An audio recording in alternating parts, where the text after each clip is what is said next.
Close your eyes and imagine this scene. A bright, ambitious black teenager steps onto a plane, excitement dancing in her eyes. She's on her way to meet her father for the first time in years, and she's carrying a laptop that holds more power than anyone around her could guess. Suddenly, a dismissive flight attendant sneers and warns her to watch her attitude, sowing the first seeds of tension. Moments later, with the press of a few keys, that same teen peels back the curtain on shocking secrets buried deep in the airline's headquarters. You won't believe the chain of events that unfolds next. Jade Patterson was only 17, but she walked with a quiet confidence that belied her years. She arrived at Hartsfield-Jackson Atlanta International Airport early that morning, rolling a single carry-on suitcase behind her. Her mother had worried about letting Jade travel alone, especially because Jade was young, black, and about to go on an overnight flight to see her estranged father for the first time in 5 years. Yet Jade insisted she could handle it. She had always been self-reliant, someone who found calm in chaos. And ironically, the chaos of an airport felt like the perfect place to test her patience and perseverance. Her flight was on Delta Airlines, one of the busiest carriers at the world's busiest airport. The lines snaked through the terminal, but Jade had checked in online. Clutching her boarding pass, she waited to deposit her bag at the drop counter. Her mother's final words still rang in her ears. "Stay strong. If someone gives you trouble, don't stoop to their level. Show them your worth through your actions." It was advice Jade held dear. Whenever she encountered prejudice, and she had more times than she could count, she kept a level head. Jade was naturally tech-savvy. She'd been coding since she was 12. Unbeknownst to most, she had recently earned a remote internship with Delta's IT department, focusing on system security. She was proud to be part of something bigger, though her responsibilities were modest, mostly debugging or scanning logs for anomalies. But as she merged into the terminal crowds, something brewed in Jade's mind. She had an uncanny ability to sense tension in the air before anyone else. Today, that intuition pulsed stronger than ever, suggesting that something extraordinary might happen. Little did she know how right she would be, and how that extraordinary would rock an entire airline to its core. The hustle and bustle of the terminal seemed louder than usual. Gate announcements echoed off the walls. Travelers scurried around like ants, each with their own story. Jade found her gate B24, where her flight to New York's John F. Kennedy International Airport would depart. From there, she'd catch a connecting flight to Seattle, where her father lived. The journey spanned an entire day, but Jade was prepared. Her laptop was fully charged, her phone had an extra power bank, and she had a small collection of e-books on her tablet to keep her occupied. As Jade approached the waiting area, she noticed a slender flight attendant with stern features, her pinned-up brown hair impeccably neat beneath her Delta cap. The woman's name tag read Ms. White. She stood out by how meticulously she surveyed everyone nearby.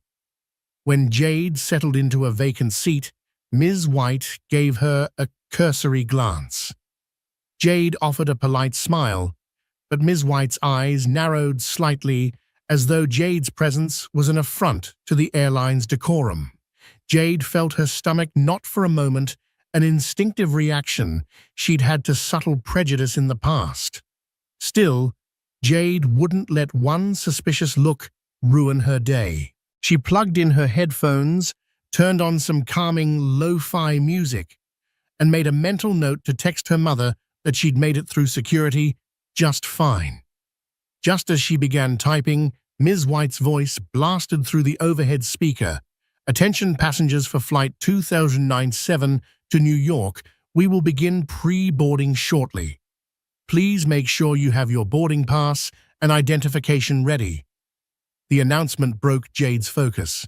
She stood up, double-checked her gate, and realized she'd be among the first groups to board thanks to her frequent flyer status, courtesy of her internship benefits.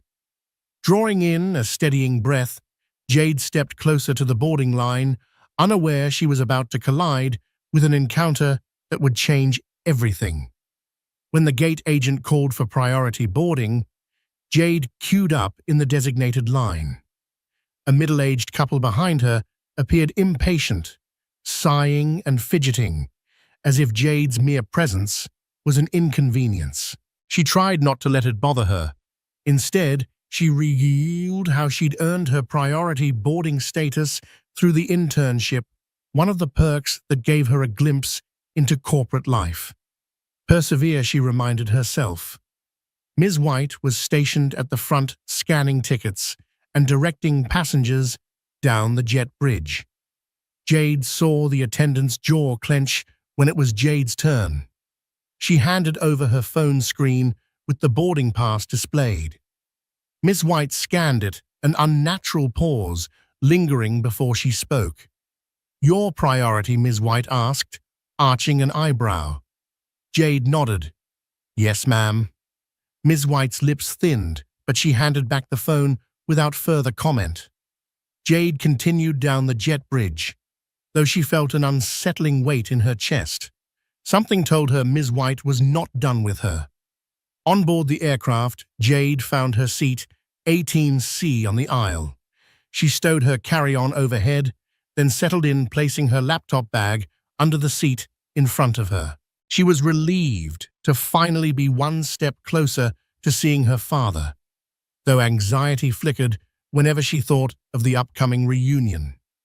As the plane slowly filled, Jade tried to distract herself. She took out her laptop and opened a project she was working on for her internship, an updated security patch to address potential intrusions on the airline's corporate servers. It was dull behind-the-scenes work, but Jade loved it. She found comfort in lines of code.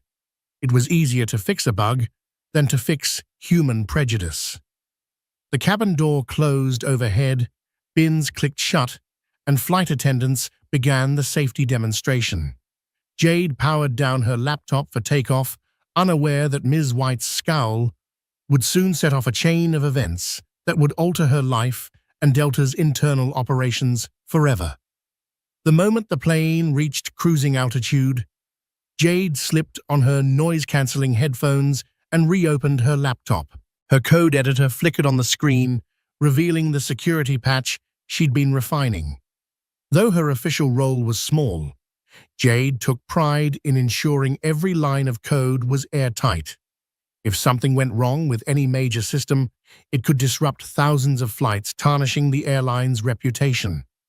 Across the aisle, a man in a business suit eyed Jade's laptop curiously. Perhaps he was wondering why a teenager was poring over lines of cryptic text. But Jade paid him no mind. She was in her element until Ms. White approached with the drink cart. "Can I get you something?" Ms. White asked, her voice clipped. Jade removed her headphones. "Water would be fine, thank you." Ms. White passed her a plastic cup of water. As Jade reached for it, Ms. White's gaze fell on the laptop screen. Her eyes widened momentarily, revealing something akin to alarm or suspicion. Jade noticed, but pretended not to. The tension escalated when Ms. White spoke again. "Is that some sort of hacking thing? Because you can't be messing around with our aircraft systems." Jade blinked, stunned by the insinuation. "It's just a coding project, ma'am. Nothing to do with the aircraft." Ms. White's lips pursed. "Young lady, watch your attitude. I've seen enough kids with too much time on their hands get into trouble. Don't let that be you." The words stung, but Jade only responded with a steady, "I'm not trying to cause trouble." Ms. White huffed and moved on with the cart. A swirl of indignation and hurt flooded Jade's chest. "Watch your attitude."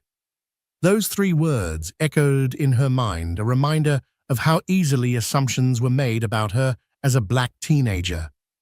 Little did Ms. White know, Jade was not just coding for fun, she was part of the airline itself, and that arrogance could come back to haunt those who underestimated her.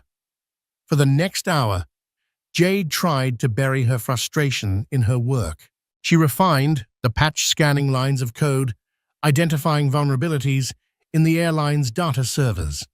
Her internship mentor, a senior IT specialist named Marco Lopez, had entrusted her with small but significant tasks that contributed to the airline's cybersecurity. If Jade performed well, it could lead to a permanent position once she finished school. But Ms. White's dismissive attitude kept creeping into her thoughts. Jade wondered how many other passengers had been spoken to with that same condescending tone. It wasn't just Ms. White's words. It was the subtle energy of her gaze, that quiet but piercing disapproval directed at Jade.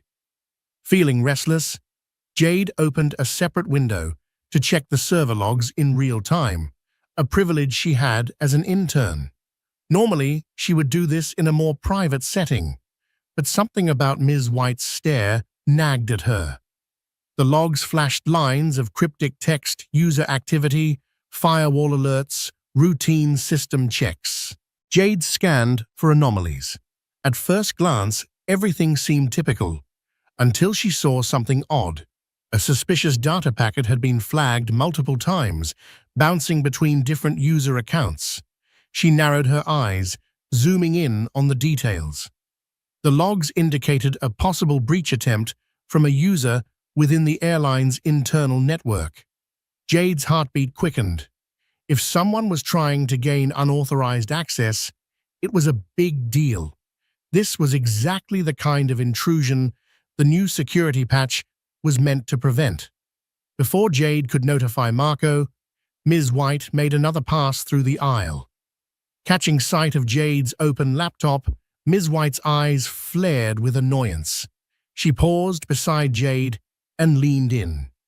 "Don't you have anything better to do than snoop around clothes?" That she snapped, her voice a notch too loud. The confrontation froze the surrounding passengers. Jade felt their stares hot on her cheeks. She swallowed hard, anger and embarrassment pushing her pulse into overdrive. If Ms. White only knew how Jade was trying to protect the very airline that employed her. But Ms. White's knee-jerk racism and contempt had clouded her judgment, and soon karma was about to call. Tensions simmered quietly after Miss White's outburst. The man in the business suit across the aisle shot Jade a sympathetic look.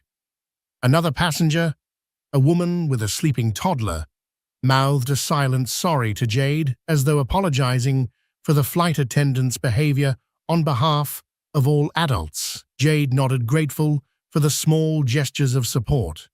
But Ms. White's warning still clung to the air like stale perfume. Rather than instigating a public showdown, Jade decided to document everything. She opened a notepad on her laptop and typed a brief summary of the altercation, including the date, flight number, and Ms. White's name tag. She'd learned from her mother that paper trails often carried more weight than heated arguments. After saving the file, Jade turned her focus back to the suspicious log entries. She noticed repeated attempts to access a restricted server segment within Delta's system. That segment stored sensitive passenger data, employee records, and financial transactions, a treasure trove for anyone bent on corporate espionage or identity theft. Jade's heart hammered. She felt an ethical responsibility to alert her mentor, yet the plane's Wi-Fi connection was spotty, and she wasn't sure her secure VPN would hold up mid-flight. Still, she tried. She opened a secure terminal and typed in her credentials. The small rotating icon indicated it was attempting to connect to Delta's HQ server. After a few tense seconds, the screen turned green, connection successful. Jade exhaled a sigh of relief. She initiated a priority alert to Marco, attaching the suspicious logs. Despite Ms. White's hostility, Jade remained determined to do her part in safeguarding the airline. But in the midst of her swift keystrokes, Jade felt the presence of someone over her shoulder. She glanced up to find Ms. White, yet again her expression a mask of barely concealed frustration. The flight attendant's next move would escalate the conflict beyond any normal passenger-crew disagreement and push Jade to reveal the full scope of her capabilities. Ms. White planted her feet squarely in the aisle, her posture rigid. "I told you to close," that she snapped, gesturing to Jade's laptop. Several heads turned. The seatbelt sign was off, so some passengers were milling around the cabin, but now all eyes fixed on this altercation. Jade took a calm breath. "I'm working on something important, ma'am. This is my job." She tried to keep her tone respectful, even though her heart pounded with anger. Ms. White huffed. "I don't need some teenager telling me how to run my cabin. You're making other passengers uncomfortable with your hacking." Her voice dripped with condescension as she waved her hand dismissively at Jade's screen. Heat flushed Jade's face, but she forced a composed demeanor. "I'm not hacking anything. I'm an intern at Delta's IT department, and I've noticed a serious security breach. I'm actually trying to help." A low murmur rippled through the nearby seats. The moment Jade mentioned her affiliation with Delta, a few ears perked up. The business-suited man across the aisle raised an eyebrow with renewed interest. Ms. White looked momentarily taken aback, but only for a split second. She quickly regained her stern demeanor. "Young lady, I don't believe that for a second. Show me some identification." Jade fished out her Delta intern badge from her laptop case. She handed it over. Miss White glanced at it, but seemed unconvinced. She pursed her lips as though Jade had somehow forged the credentials. "Even if this is real, you're not authorized to be accessing anything on this plane." Jade bristled at the dismissive tone. "I am, actually. My mentor gave me the clearance for remote log checks. That's standard procedure for interns at my level."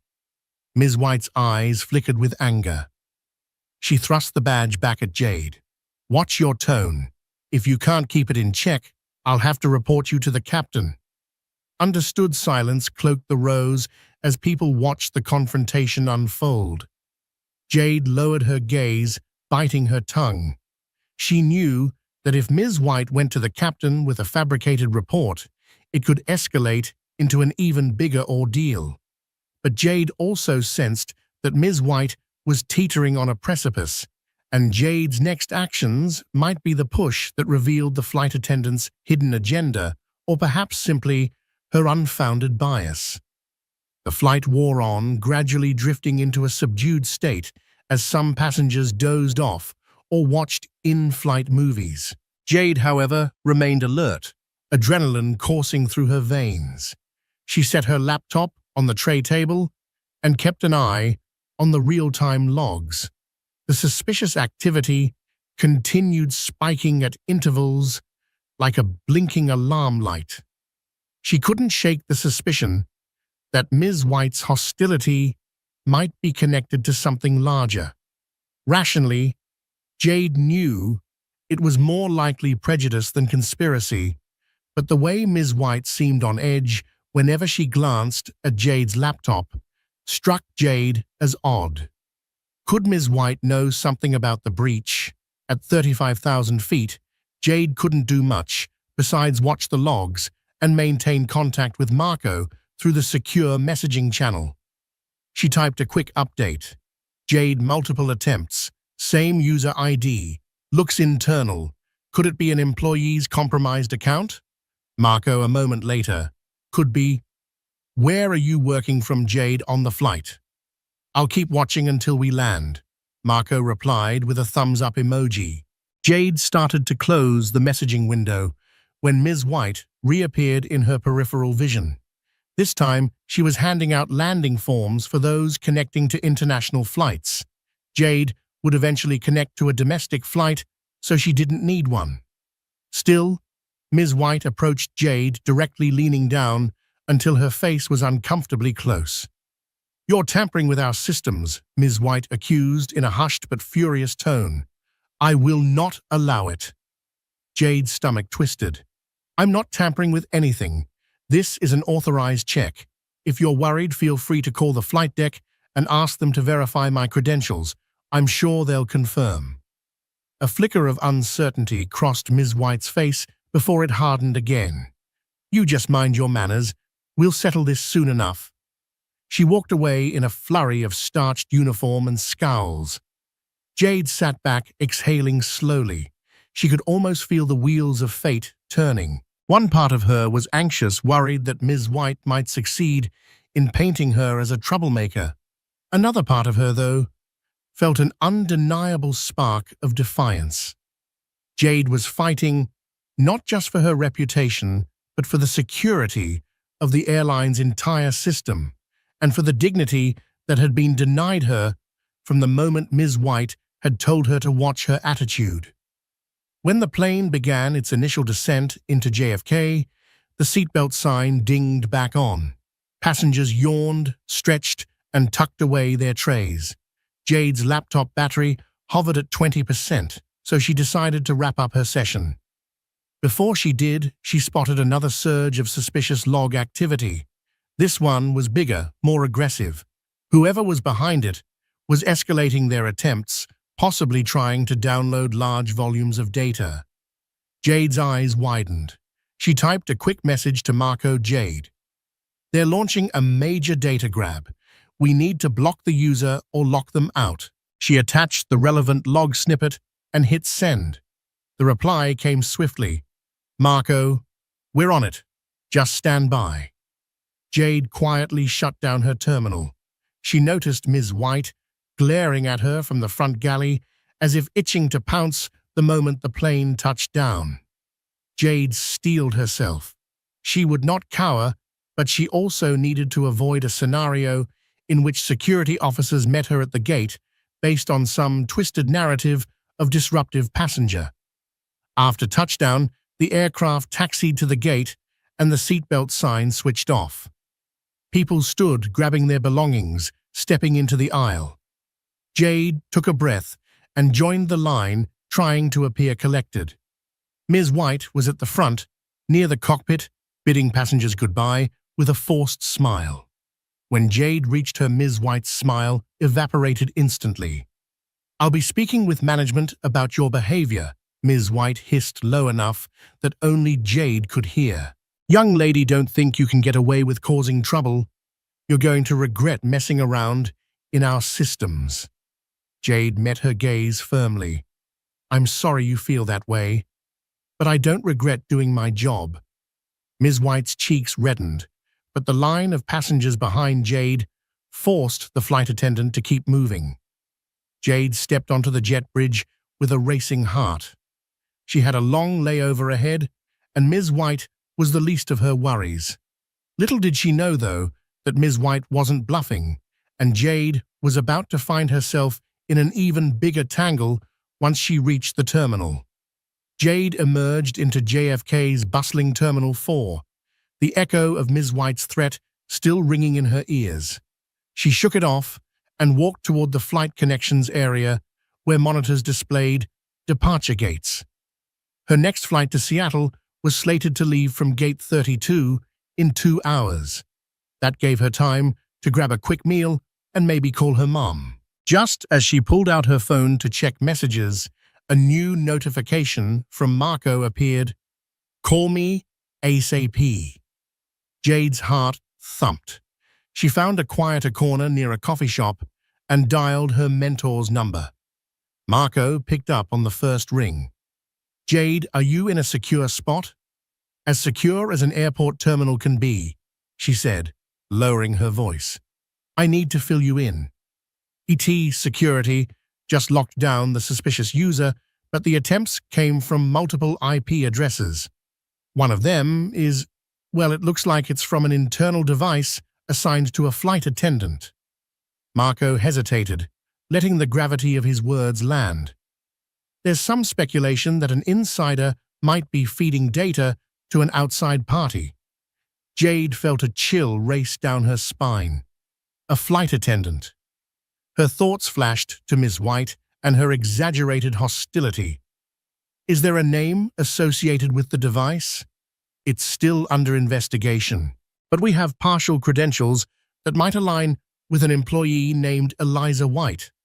Jade's mind swirled. Ms. White had acted overly suspicious, repeatedly interfering with Jade's work. Could Ms. White be the one behind the breach? The pieces snapped together with eerie clarity. Marco continued. Listen, Jade, your logs were critical in detecting the breach. Management wants me to pass along their thanks, but they also caution you to be discreet until the investigation is complete. Jade nodded even though Marco couldn't see her. I understand. Do they want me to do anything else? For now, just lay low. If you see or hear anything else suspicious, report it immediately, Marco said. Jade swallowed. Sure, will do. Thanks for letting me know. She hung up her mind, racing. That explained Ms. White's aggressive stance. She wasn't just prejudiced, she was hiding something. And if Ms. White realized Jade had discovered her involvement, Jade could be in real danger even in a crowded airport. Unbeknownst to Jade, the next phase of Ms. White's plan was already unfolding, and Jade was caught in its crosshairs. Slipping her phone back into her pocket, Jade's hands shook with residual tension. She needed to gather her thoughts. She found a seat in a busy cafe, ordered a simple sandwich and water, and tried to calm the adrenaline surging through her. Her father's face floated into her mind. She was on her way to see him, but now everything else seemed overshadowed by the severity of this situation. She recalled Ms. White's behavior on the plane, the insistent attempts to get Jade to stop using her laptop, the veiled threats, the immediate jump to accusations of hacking. It fit perfectly with someone trying to conceal their own wrongdoing. Ms. White must have realized Jade was tapping into the airline's HQ. If Jade found the suspicious logs, it stood to reason Ms. White would fear she might eventually connect the dots to her. Just as Jade unwrapped her sandwich, she felt a presence behind her. She looked up to see Ms. White, minus the uniform jacket, but still wearing a Delta ID lanyard, standing a few feet away, glaring. Jade's pulse quickened. She considered ignoring the flight attendant, but Ms. White spoke first, her voice seething with quiet menace. You think you're clever, don't you? Poking around in things you don't understand? Jade set her sandwich down. I'm not sure what you're talking about, Ms. White. Ms. White advanced a step, eyes darting around the cafe as though checking if anyone was eavesdropping. Don't play innocent. I saw those logs on your screen. You have no idea who you're up against. A swirl of fear and anger coiled in Jade's gut. She decided to stand her ground. If you're referring to unauthorized access attempts, I've already reported them to my mentor. The airline knows about it. Ms. White's face twitched. You're making a big mistake. I'm warning you, keep your mouth shut or you'll regret it. Jade lifted her chin. Threatening me won't help.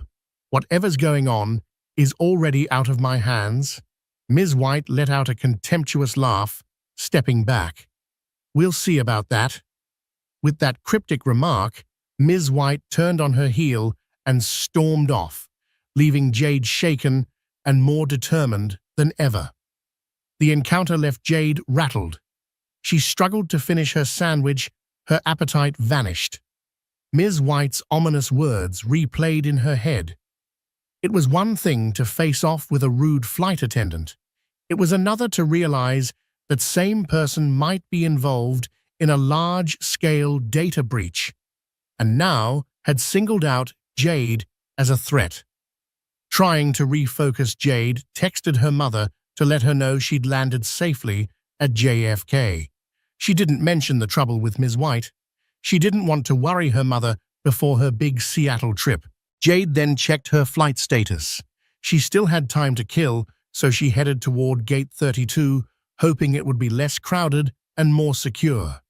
As she walked, Jade couldn't shake the sensation of being followed. The terminal was busy, throngs of people rushing to make connections. She glanced over her shoulder intermittently, half expecting Ms. White to appear again. She saw no sign of the flight attendant, but anxiety gnawed at her. Upon reaching Gate 32, Jade found an empty seat near a charging station. She plugged in her laptop and opened the secure VPN again. Her chat with Marco was still open. She typed "Jade ran" into Ms. White at JFK. She confronted me, seems upset. Any updates from HQ? A few tense minutes passed. Jade scrolled social media to distract herself, but her thoughts kept returning to Miss White's threats. Finally, Marco's reply popped up. Marco, situation is serious. They traced the breach attempts back to Ms. White's credentials. She's been an FA for 10+ years, possibly selling passenger data. Management is coordinating with authorities. They might question you for a statement. Jade's jaw tightened. She typed back, "Jade, I'm ready to cooperate. She just threatened me. Marco, stay safe. Don't provoke her. Let airport security or local police handle it if needed." Jade nodded at the screen, determined to see this through. She wouldn't let fear stop her from doing the right thing. Yet in the pit of her stomach, she felt that Ms. White was not the type to go down quietly, and Jade braced herself for the trouble that might unfold before she even boarded her next flight. Minutes stretched into an hour at Gate 32. With no sight of Ms. White, boarding time approached. Jade's anxiety oscillated. One moment she expected Ms. White to appear with airport security accusing Jade of hacking the airline. The next, she imagined Ms. White quietly slipping away into the labyrinth of terminals, trying to vanish. But Ms. White had threatened Jade so directly, it seemed unlikely she would simply retreat. Right on cue, an announcement crackled over the gate's speaker. "Attention passengers for Flight 567 to Seattle. We will begin boarding in approximately 10 minutes. Jade gathered her belongings, keeping her laptop within easy reach. She scanned the crowd, searching for any sign of Ms. White, her posture, her pinned-up brown hair, that distinctive scowl. Nothing.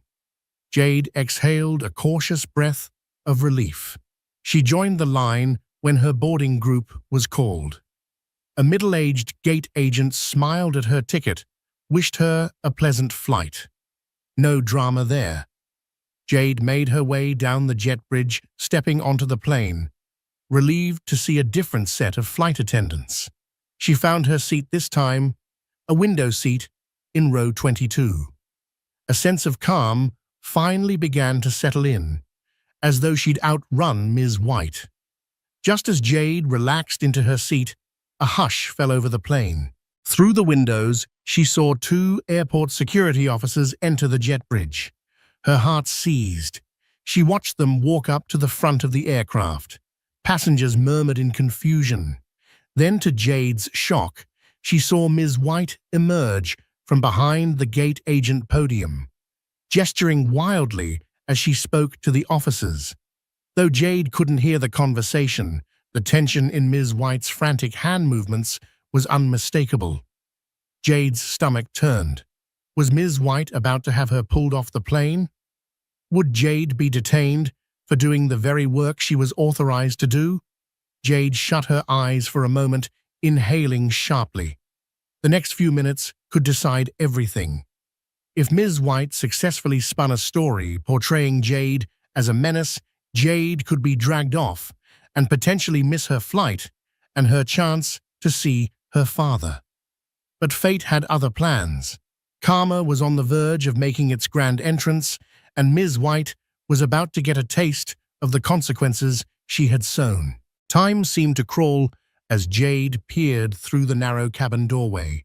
She could see Ms. White animatedly talking to the security officers pointing down the aisle toward Jade's seat. Passengers nearest to Jade turned to look alarmed that something might be unfolding. Jade inhaled deeply, mentally rehearsing what she would say if questioned. She had her ID, her Delta intern badge, and the chat logs with Marco. Everything was in order, she hoped. The only wild card was Ms. White's determination to pin wrongdoing on Jade before the airline's corporate security or law enforcement could pin wrongdoing on her. The security officers stepped onto the plane. One passenger leaned into the aisle, straining to see what was happening. Jade's heart hammered against her ribs.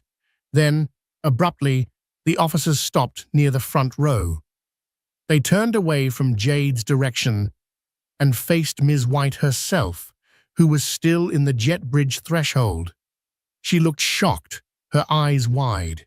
"Ma'am, please come with us," one officer said, loud enough for the first few rows to hear. A wave of confusion passed through the cabin. Jade watched stunned as Ms. White's outraged voice rose in protest. "You've got the wrong person. That girl is the one you should be talking to."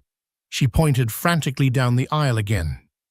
The security officers remained unfazed, repeating their request that Ms. White step off the aircraft to answer questions.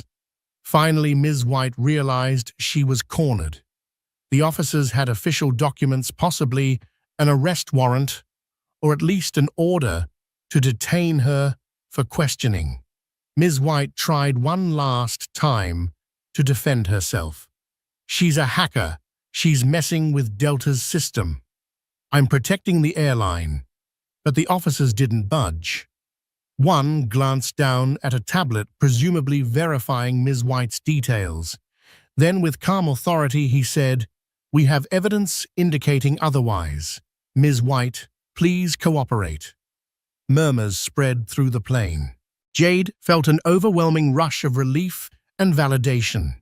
Ms. White was escorted off the aircraft, still screaming accusations in Jade's direction. Yet the final glimpse Jade caught was Ms. White's panicked expression, a far cry from the smug, dismissive flight attendant she had met earlier. Karma had arrived, and Ms. White was the one caught in its uncompromising grip. After Ms. White was led away, the tension in the cabin dissipated, like air escaping a balloon. Passengers exchanged astonished glances. A few shook their heads, mumbling about the bizarre incident. Jade felt a knot in her chest unravel, replaced by a gentle wave of triumph. She had stood her ground. The truth had come out, and Ms. White's attempts to frame Jade had imploded before her eyes. The pilot's voice crackled over the intercom. "Ladies and gentlemen, we apologize for the slight delay. We are working with airport authorities to address an unforeseen matter, but we should be departing shortly." The calm, professional tone soothed the cabin, reassuring them that the crisis, whatever it was, didn't affect their flight to Seattle. Jade leaned back in her seat, exhaling deeply. She was proud that she hadn't let Ms. White's intimidation tactics bully her into silence. She also felt grateful to Delta's corporate security and her mentor Marco for acting swiftly on the evidence she'd uncovered. The synergy of their actions had prevented Ms. White from slipping away or turning the tables on Jade. Moments later, Jade's phone buzzed with a message from Marco. "We just got confirmation. Ms. White is in custody. You're clear." "Great work, Jade." Jade smiled in disbelief. It felt surreal. She'd gone from being a target of prejudice to the key figure who helped uncover an insider threat. The surreal nature of it all left her head spinning. Her father's face flickered in her mind again. She'd soon see him after all these years, and she had quite a story to tell. The cabin doors closed, the safety demonstration began, and Jade finally let herself relax. As the plane pushed back from the gate, she glanced at the flickering city lights outside. The next time she'd be on the ground, she'd be in Seattle, ready to meet her father and share the tale of how she not only stood up for herself, but helped protect an entire airline from corruption within.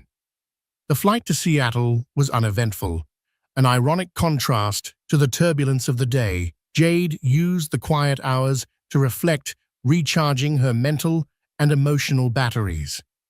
She watched a movie, dozed off for a bit, then awoke to the gentle glow of the cabin lights.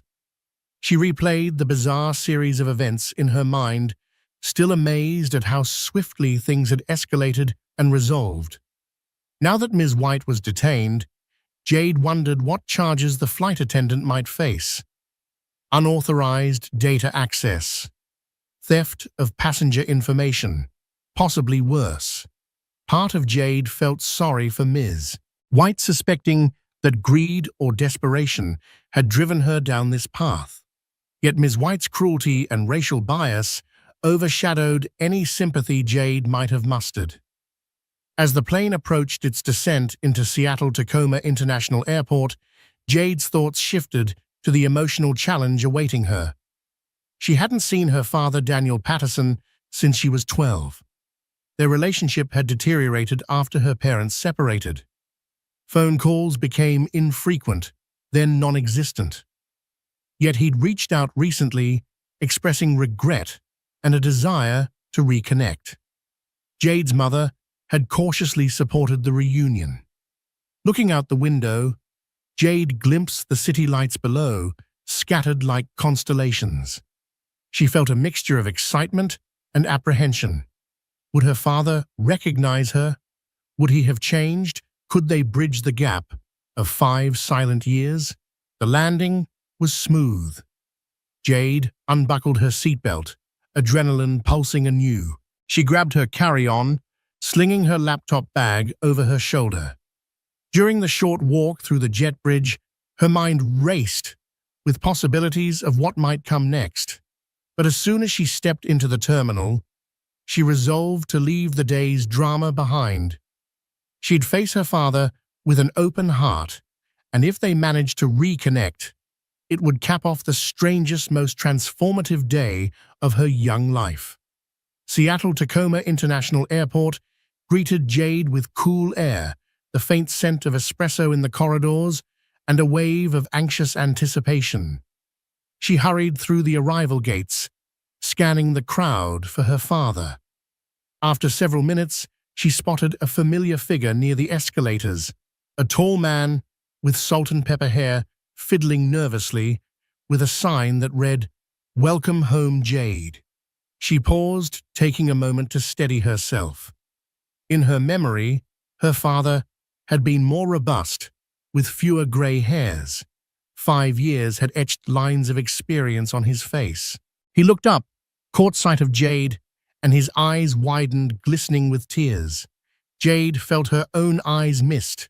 They met in the middle of the corridor, an awkward, timid embrace at first. Then Jade let herself sink into the warmth of her father's arms. It was a hug filled with unspoken apologies and renewed hope. "I've missed you," he whispered, voice cracking. "I'm so sorry for everything." Jade blinked back tears. "It's okay, Dad. I missed you too." The emotional reunion pulled Jade away from the day's turmoil. For a moment, Ms. White, the data breach, and the threats all faded into the background. Her father guided her toward a nearby seating area where they sat and talked cautiously at first, each uncertain how to navigate the years of distance. He asked about her schooling, her friends, her interests. She told him about her coding passion, her internship at Delta, and the basic version of what had happened on her journey. He listened intently, eyes widening, as she described the confrontation with Ms. White. "That's unbelievable," he murmured, shaking his head. "I can't believe you went through all that. I'm so proud of you for for standing your ground." They continued talking for hours until the airport crowd thinned. Jade realized that while her day had been fraught with tension and fear, it ended with a hopeful new beginning, one that no flight attendant, no threat, and no data breach could overshadow. The next few days in Seattle felt like a dream. Jade stayed with her father in a cozy apartment overlooking a patch of evergreens, the landscape tinted with soft gray skies that seemed perpetually on the verge of rain. She found unexpected joy in the small moments, cooking breakfast together, watching old family movies on his slightly outdated TV, and even trekking through Pike Place Market to taste local treats. Yet beneath the newly forming bond, the events from the flight lingered in Jade's thoughts. Marco called her once to provide an update. Ms. White was officially suspended pending a full investigation. Law enforcement had found evidence of unauthorized data downloads linked to her employee account. Additional charges might follow, including potential conspiracy if Ms. White was funneling that data to an external buyer. The consequences could be severe. Jade felt a swirl of conflicting emotions. She was relieved that her own name had been cleared, but the notion of Ms. White facing jail time weighed on her. She was also grappling with the memory of Ms. White's overt racism, an ugly reminder that prejudice could intersect with criminal intentions, or it could fester independently. Either way, Ms. White had tried to destroy Jade's future. Jade found a fragile sense of closure in knowing justice was on the horizon. Her father, sensing her unease, encouraged her to write down her experiences. "Sometimes putting it on paper helps," he said. Jade took that advice to heart. One evening, while her father dozed in the recliner, Jade opened her laptop, stared at a blank document, and started typing. She described every detail: Ms. White's warnings to watch her attitude, the suspicious logs, the confrontation at JFK, the final downfall. With each keystroke, she felt the tension lifting, replaced by a quiet strength. She saved the document, titled it Flight 2097, A Journey of Karma and Courage, and closed her laptop. Glancing out the window at the misty Seattle skyline, Jade felt a sense of peace. She had survived a day of adversity, reunited with her father, and emerged stronger. And though her story was far from over, she had reclaimed her power in a world that often tried to diminish it. The morning sun bathed her grandmother's cozy Los Angeles bungalow in a golden warmth that made everything feel a little lighter. Ebony stirred awake slowly, her body still carrying the tension from the previous day's events. Though she had slept in a familiar bed and was surrounded by love, the memory of Captain Davis's words haunted her. She hadn't just been humiliated, she'd been challenged to prove her place in a world her family helped build. Downstairs, the scent of blueberries and butter filled the air. Her grandmother was already in the kitchen, humming softly as she flipped pancakes, Ebony's favorite. The familiarity of it grounded her. "Morning, baby," her grandmother said gently, placing a steaming stack on the table. "Eat. You look like you need a good meal." Ebony offered a weak smile. "Thanks, Grandma. You always know."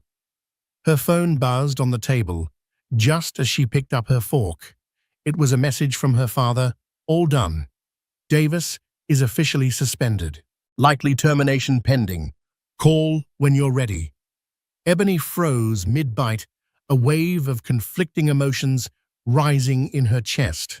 Relief, validation, and disbelief tangled together. The man who had mocked her, degraded her, and tried to strip away her dignity at 35,000 feet was finally facing consequences. She stood and stepped out onto the small patio, sunlight spilling across her face. With a deep breath, she called her father. He answered immediately. "Ebony, hey Dad, it's really happening." William Carter's voice was steady, but there was a current of steel behind it. "Yes."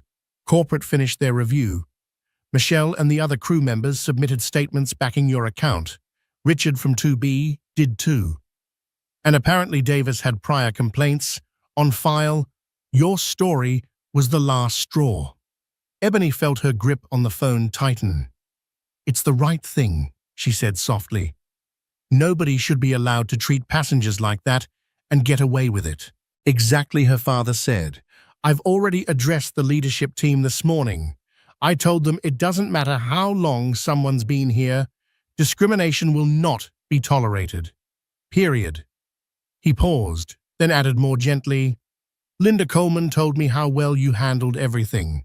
She said you were poised and respectful throughout. Ebony, you made me proud." A lump caught in Ebony's throat. "Thanks, Dad. I didn't want to let you down. I kept hearing your voice in my head. You didn't let me down. You showed the strength of your mother and me, of everything we built. And more importantly, you showed them you belong."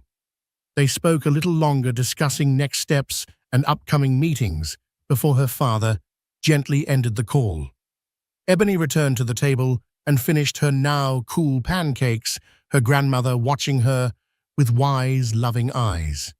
"You did good, girl," she said simply, as if she could read Ebony's soul. "The world ain't always ready for us, but you let 'em know we're here." Ebony nodded. She felt more than her age in that moment, older, sharper, changed. Later that week, she returned to Atlanta for what was supposed to be a quiet family dinner. Instead, her father informed her that Sky One's leadership wanted to hold a press conference. The airline's board had decided it was time to speak publicly about the incident, not to sweep it under the rug, but to address it head-on. "They want to mention you," William said cautiously. "We can keep your name anonymous if you prefer." Ebony considered it. Going public meant losing some of her privacy, inviting scrutiny. But it also meant standing up, not just for herself, but for every young black girl told she didn't belong. "No," she said after a moment. "They can use my name. I want people to know it was me. I want them to know it can happen even when your family owns the airline." The following afternoon, she stood behind her father at the podium in a gleaming Sky One conference room. Reporters packed the space cameras, blinking like stars. William Carter addressed the press with calm authority. He confirmed Captain Davis's suspension, discussed the airline's zero-tolerance policy, and spoke passionately about diversity and accountability. Then the moderator invited Ebony to speak. She stepped forward, her pulse pounding in her ears. Her voice, however, was steady. "I'm Ebony Carter. Yes, I was the passenger. And yes, my family is part of this airline. But even that couldn't protect me from being profiled. This experience reminded me that racism doesn't care about last names or loyalty status or first-class seats. I'm speaking up because this is bigger than me. It's about what kind of world we want to fly in. And I hope this story helps push us toward a sky where everyone's treated with respect." The room broke into applause. A few reporters even stood. That evening, the footage aired across major networks. Ebony's story trended online. Her social media inbox flooded with messages, some full of support, others angry and ignorant. But Ebony stood tall through it all. She'd taken a moment of humiliation and transformed it into a platform. And she wasn't done. Somewhere across the country, Captain Davis likely sat at home, watching his name scroll across the news ticker beneath a headline that read, "Teen Passenger Confronts Airline Discrimination and Wins." Ebony Carter had not just claimed her seat in first class, she'd claimed her place in history. A week after the press conference, The whirlwind surrounding Ebony Carter's confrontation with Captain Davis had yet to settle, but Ebony had found a sense of calm within the storm. At home in Atlanta, her inbox overflowed with interviews, invitations, and messages of support. Activists, journalists, and young women from all over the country reached out to say how her courage had empowered them. But Ebony wasn't interested in fame. What mattered was the change that followed. One morning, her father entered her room with a thoughtful look and a thick envelope in hand. "Ebony," he said, handing it over. "The board met last night. They've decided something symbolic and important." Ebony opened the envelope. Inside was a formal letter, embossed with Sky One Airways' silver and teal logo. Her eyes scanned the page, then widened. "They want to create a new advisory council," she read aloud slowly, "focused on youth voices, equity and representation across airline services. And they want me to be the inaugural member." Her father nodded proud. "Not a token gesture. They want your perspective. You've proven you understand both the passenger experience and the responsibility that comes with ownership. This is your seat at the table." Ebony felt her pulse quicken. A seat. At the table, William Carter smiled. "You've earned it." Her mind reeled with possibility.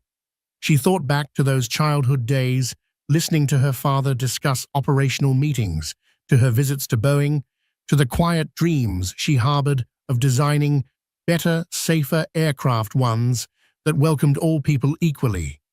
This wasn't just about righting a wrong. It was about shaping a future. And for the first time, she saw a clear path toward it. That afternoon, Ebony joined her father at Sky One's headquarters in a glass-paneled conference room with a sweeping view of Atlanta's skyline. The same conference room where years ago her father had once been asked if he really thought the airline would grow under his stewardship. He had proved them all wrong. Now, Ebony was there not as a guest, but as a voice they needed to hear. Executives around the table offered nods of acknowledgement, some with humility, others with quiet admiration. Linda Coleman, the operations manager from Los Angeles, joined via video call. She smiled warmly when she saw Ebony. "Welcome, Miss Carter," said the chairman of the board. "We believe it's time our leadership reflects the world we serve. And your voice, your generation's voice, is critical to that." Ebony nodded, trying to contain the lump in her throat. "Thank you," she said. "I'm not here to lecture. I'm here because I care deeply about how passengers are treated. And because I believe the skies should be safe, not just physically, but emotionally, for everyone." The room listened. She spoke about training diversity and proactive support for both employees and travelers of color. She suggested anonymous reporting channels, periodic inclusivity audits, and partnerships with organizations that promoted youth engagement in aviation careers. By the time she finished, several people were jotting down notes. Her father looked on with quiet pride. When the meeting concluded, Ebony stepped out into the hallway, heart still pounding, but full of purpose. This wasn't just about what happened in Seat 2A. It was about what would happen in every seat on every flight going forward. Later that week, Ebony received an unexpected email from Richard, the passenger in Seat 2B. "Hi, Ebony. I don't know if you remember me, but I was sitting next to you on Flight 319. I just wanted to say how proud I am to have witnessed your courage firsthand. You inspired me to speak up more for my daughter and for others who face silent battles. Thank you for standing tall. We all needed to see that." Richard. Ebony smiled. She replied simply, "Thank you, let's keep flying forward together." Outside, the world kept moving. Flights took off, people boarded, lives continued. But something had changed in the skies. A young black woman had claimed her space demanded dignity and reminded the world sometimes the most powerful seat isn't at the front of the plane, but at the head of the table where the rules are written. And Ebony Carter was just getting started. Thank you for joining me on this roller coaster journey of betrayal, resilience, and justice. Jade's story is a testament to the power of courage in the face of prejudice, a reminder that truth can and will prevail no matter how dark the storm. If you found yourself rooting for Jade, inspired by her determination and moved by the final karmic twist, then let's keep this conversation going. Call to action: help spread this powerful message by liking the video, sharing it with friends who need a dose of inspiration, and subscribing to the channel for more stories that uncover hidden truths and celebrate triumph over adversity. By doing so, you become part of a community that believes in standing up for what's right, even if it takes all the bravery we can muster. Thank you, and see you in the next adventure.